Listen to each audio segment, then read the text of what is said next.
Hi, everyone. Happy Thursday. Welcome to the L to L chat on LinkedIn Live. So excited to have some of you all attend today. It's really been a great experience, moving this conversation to LinkedIn. So it's a good time to just meet new people, have a new audience, and really bring this conversation forward. For those who are new, who are viewing for the first time, Limits to Lemonade is a platform that helps professionals of color navigate career challenges, particularly millennials, navigating some of the challenges that we face. And since April is Financial Literacy Month, we've been focusing all month on, making sure our money is right, our financial freedom, our financial wealth, and our health is just so important more now than ever. And so I'm really excited to have the ladies of Coins Over Gossip here with us today. So let's learn a little bit more about them before I bring them on. Coins Over Gossip is a leadership development brand created by two Black women, Cassandra Williams, human resource leader and career strategist, and Dr. Ashley Williams, managing pharmacist in charge, who were motivated by their personal workplace experience to help professional Black women achieve and successfully navigate career advancement. Coins Over Gossip is committed to encouraging Black women to develop a leadership mindset while creating opportunity for growth. Coins Over Gossip help African American career professionals learn how to avoid drama and gossip because, I know a lot of us have been there. So avoid drama and gossip in the workplace and instead discover how to manage work relationships as well as how to negotiate a fair salary. They also work to fill the void and sometimes loneliness that can accompany leadership positions through networking and sharing resources, talents, and the end goal for inspiring personal greatness. So I am excited to welcome Coins Over Gossip. Hello. Hi, ladies. How are you? Great. Good. Thanks for having us. Thank you for taking time with us today. You all are so amazing. I was able to learn more about you because I remember hearing about a financial wellness event you were putting together in Nashville. And I couldn't make it at that point, but I always wrote you on my list of people to invite to, speak to the Limits to Lemonade audience. And so I've had the pleasure of, collaborating with both of you several times throughout the last few years. Yeah, it's been great. Yes, thank you for that. It's been great working with you. Yes, and for those of you that don't know, Ashley and Cassandra, shared some really great tips with me for an article. What was the name? I'm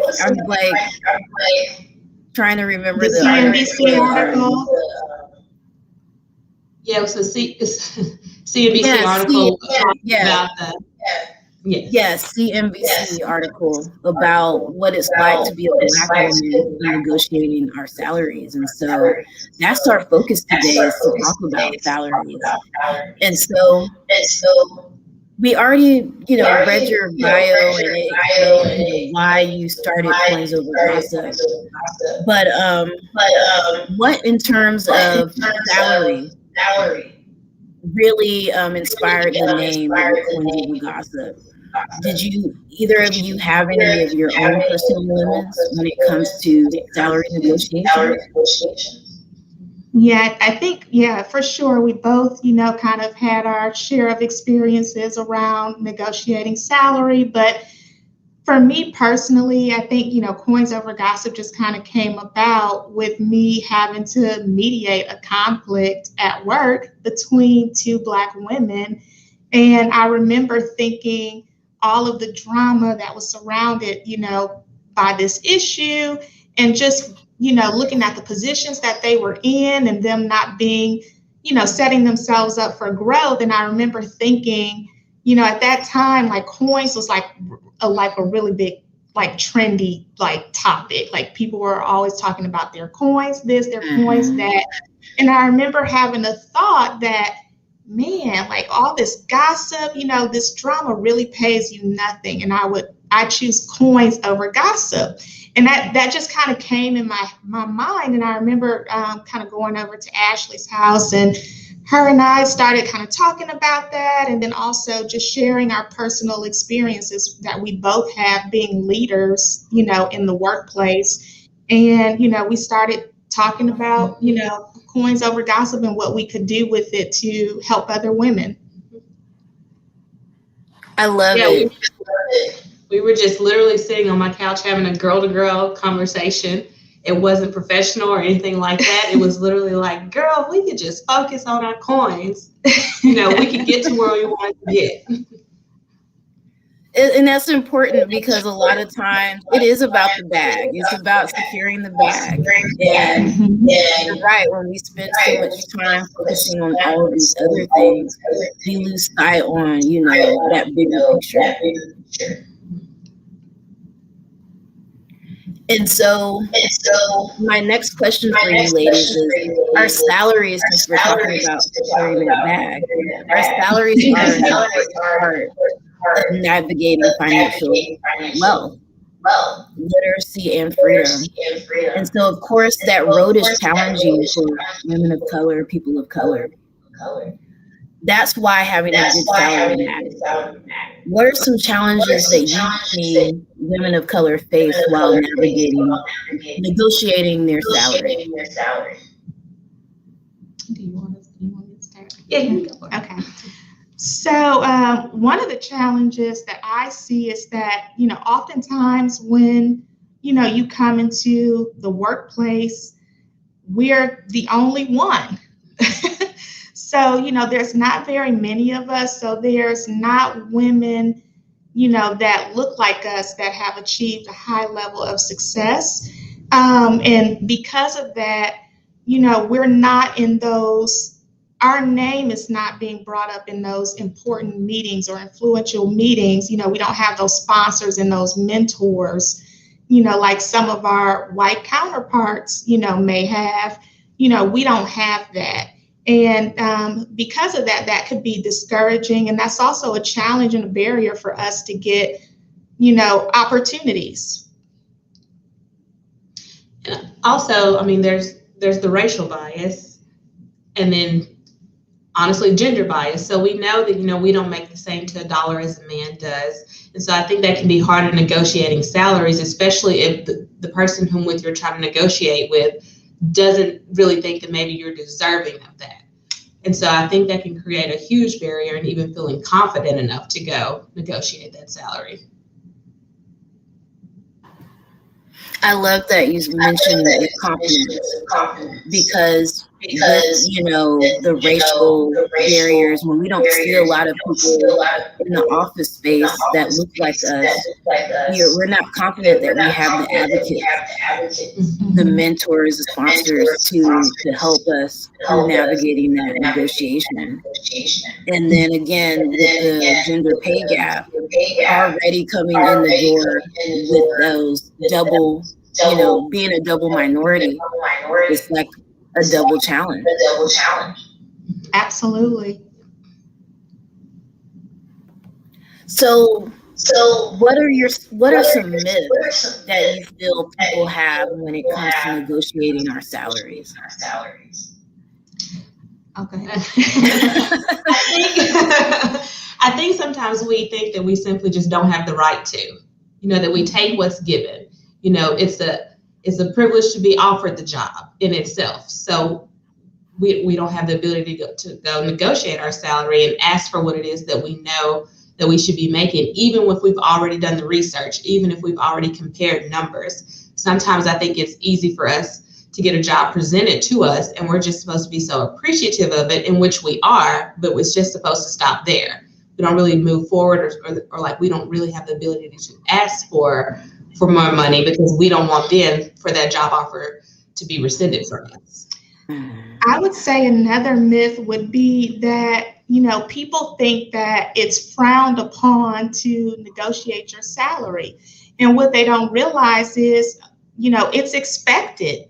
Like I work in the HR field. So when I've done, a lot of recruiting, in my career, and honestly, when we go into making offers, we expect, that they may come back and want to negotiate their salary. So that's just a part of the process. And a lot of people don't see it that way. They think that it's frowned upon and that if they try to negotiate their salary, that will take that offer away from them. I'm so glad you mentioned that, because I think a lot of new grads probably go into the workforce feeling that way. I know I did.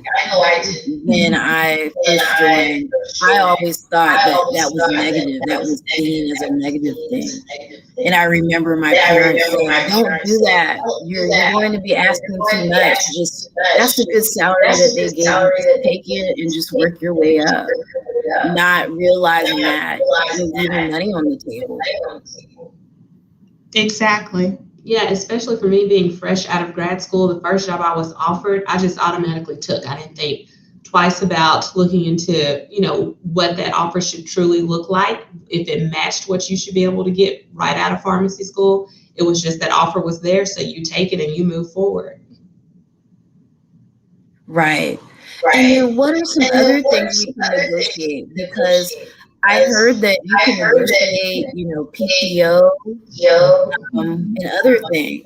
What are some things that people should start negotiating now if they feel like they have solid ground on negotiating their salary? What else can they start negotiating? Yeah, one of the things that I would definitely look at, which is it's a missed opportunity, and I wish more people would look at it, is stock options. Especially if you're in a position of leadership, you should definitely, ask about stock options and see if that's something, that you could get. Sometimes those stock options can be worth more than your salary. So that's a big one that I think people should definitely look into. Like I said, especially when you're in a position of leadership, you want to make sure that, that's not something that you're leaving on the table. Yeah, and I think PTO is a big factor. That is something you can definitely negotiate, especially if you're taking a new position, having come from a previous job where you've been there for years and been able to have gained all of that PTO. I definitely think you can negotiate that based on your years of experience in that next position with getting the same, if not more. And both of those are so important, especially with the pandemic and seeing so many people, their jobs just, go away. I think that stock option, that's helpful, right? Because that's still that. Oh, I was just going to say another big one too that I don't want to forget about is your student loans. Oh, yes. So definitely look at that as well, because I read, Black women, we have a lot of student loan debt. And that could be something that you can negotiate as well, to get some type of, student loan forgiveness or repayment or, tuition reimbursement, something. So that could be something to look into as well. Those are all great things to consider when we're negotiating.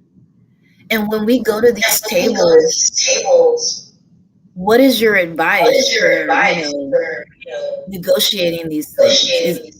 Some people might feel like, just negotiating my salary is enough. I'm afraid to ask for PTO and maybe a stock option or even student loan forgiveness. So what are your tips for just kind of overcoming those fears?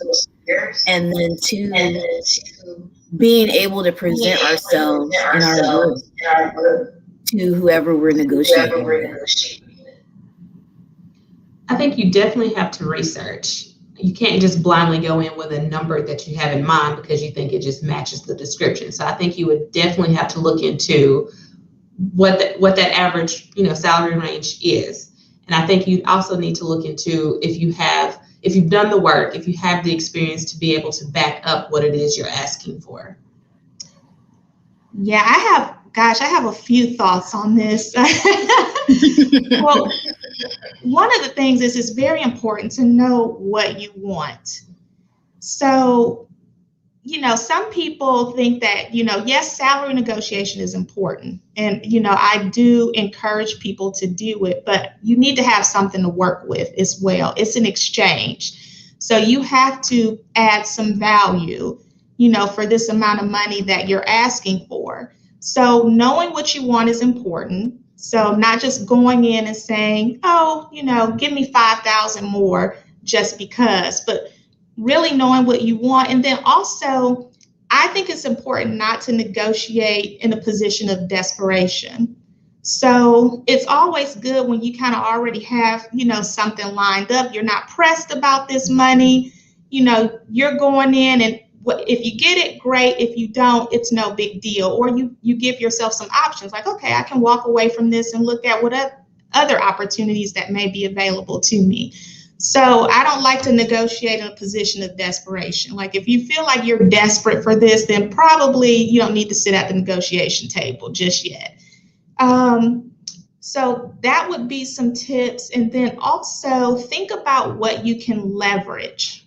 So a lot of times, if I get offered a position and I'm leaving a company that, everything's for the most part is going well, I'm pretty comfortable here, I've got some solid relationships, I'm not pressed to leave, but I'm open to opportunities.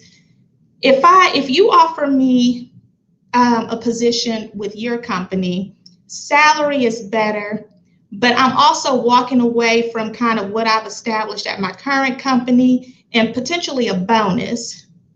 So that's something to look at too. Like if you have a bonus potential, if you're going to take an offer with another company, you need to include that bonus as well. So somehow either you get it as a sign-on bonus, or see if it can be included as part of the salary that you're negotiating. But I would be, and I've done this in the past, but I would be upfront about, here's what I'm walking away from. Like if I come and start with you in the next couple weeks or the next month, I'm going to miss out on, a $10,000 bonus.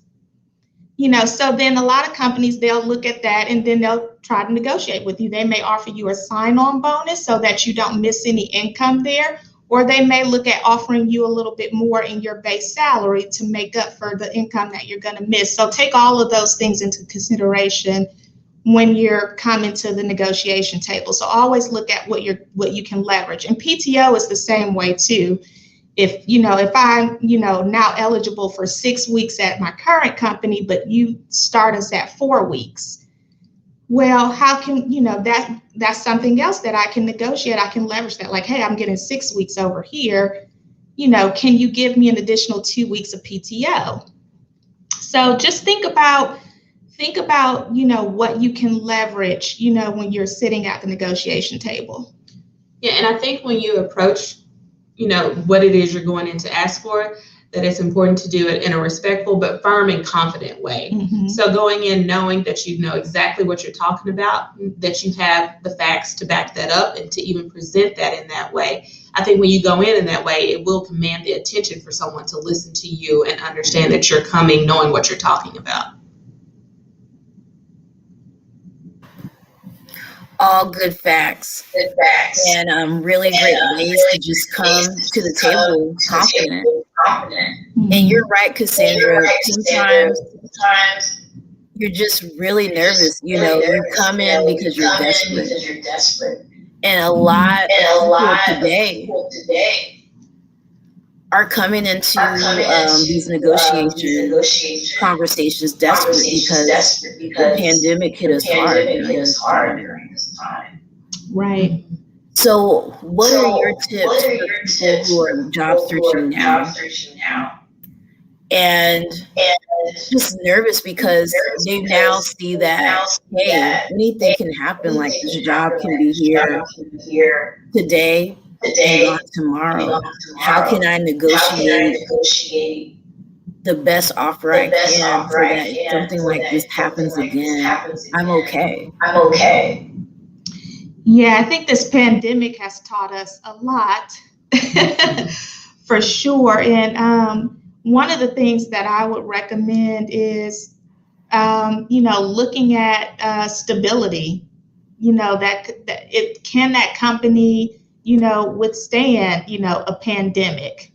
Because I've seen people too kind of jump ship, so quick from their current employer, but then they're with a company that wasn't able to survive, the pandemic.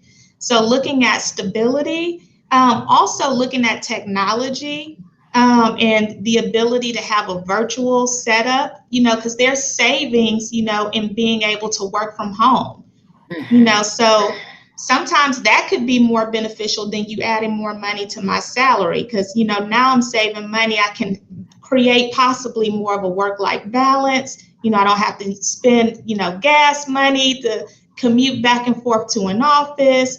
I'm also, staying healthy, because I'm not, with this particular pandemic, I'm not exposing myself, to a lot of people. I'm able to work in the comfort of my home. So looking to see if they have those type of opportunities as well, because that's a part of negotiation as well. Do I have the ability to work from home?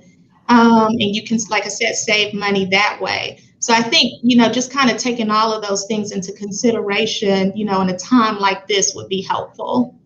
I think from my perspective, working in healthcare, for me being in a pandemic, I've never stayed at home. So, I've been in the pharmacy working every day since this ever started. So I think in looking at jobs, if I've learned anything, is that you have to be open to all kinds of possibilities.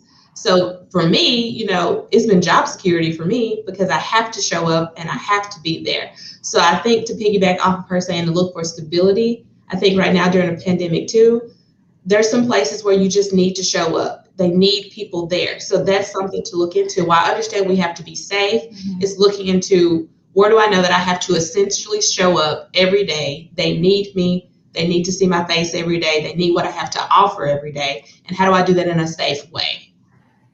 Yeah. Ladies, those were perfect examples. Thank you for sharing. And as I wrap up today,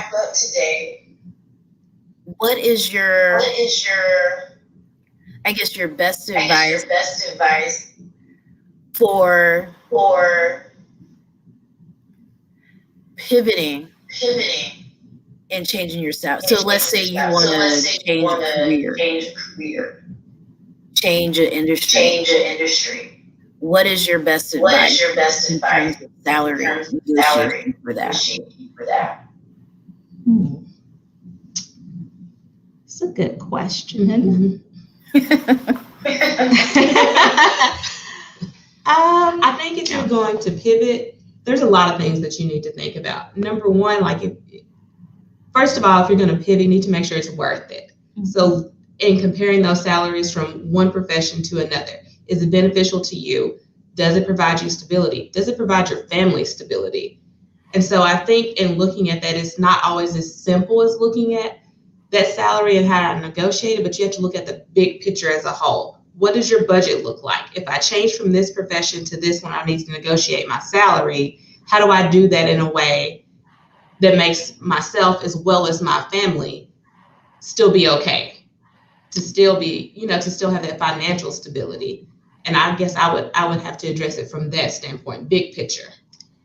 And then I would say to make sure that you set your expectations appropriately. So you're changing industries, and changing, careers. So this is probably something that you don't have a whole lot of experience, with kind of going into it.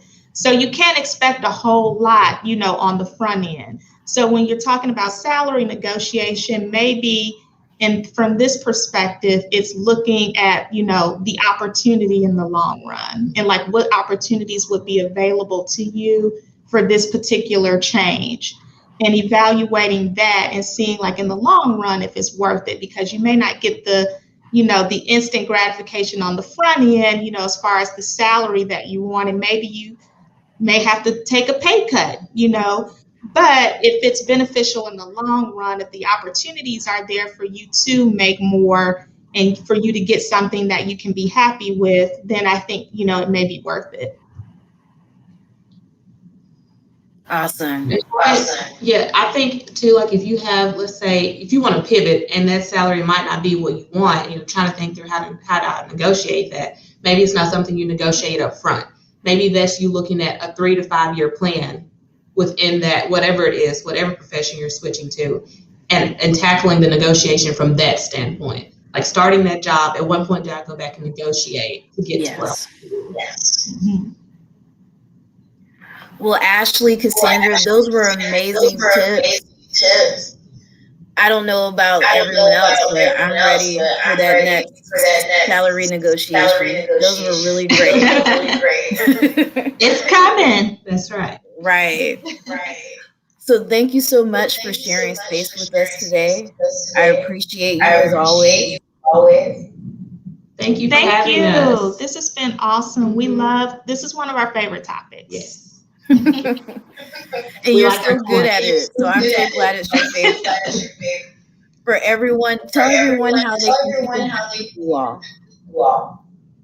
So on Instagram and all social media platforms, Facebook, Instagram, we are Coins Over Gossip. And our website is www.coinsovergossip.com. Awesome. Well, thank you so much, everyone. Join us next week. We will be having a conversation with Jasmine Foster of Be Rooted. So she makes journals. And we're going to talk about affirmations. So thank you, everyone. Have a great day. Thank you. Bye.